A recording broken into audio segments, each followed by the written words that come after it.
بسم اللہ الرحمن الرحیم، اللہ کے نام سے جو رحمان اور رحیم ہے۔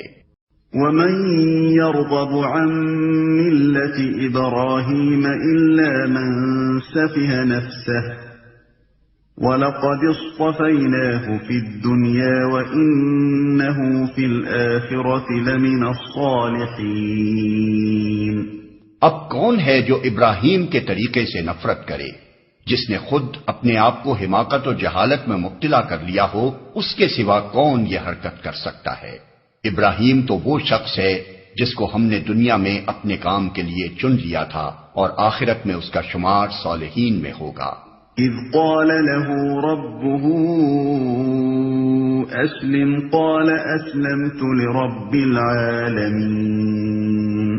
اس کا حال یہ تھا کہ جب اس کے رب نے اس سے کہا مسلم ہو جا، تو اس نے فوراً کہا میں مالک کائنات کا مسلم ہو گیا۔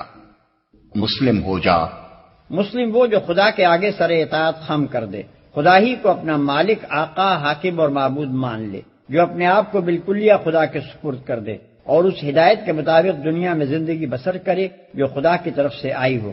اس عقیدے اور اس طرز عمل کا نام اسلام ہے، اور یہی تمام انبیاء کا دین تھا جو ابتدائے آفرینش سے دنیا کے مختلف ملکوں اور قوموں میں آئے۔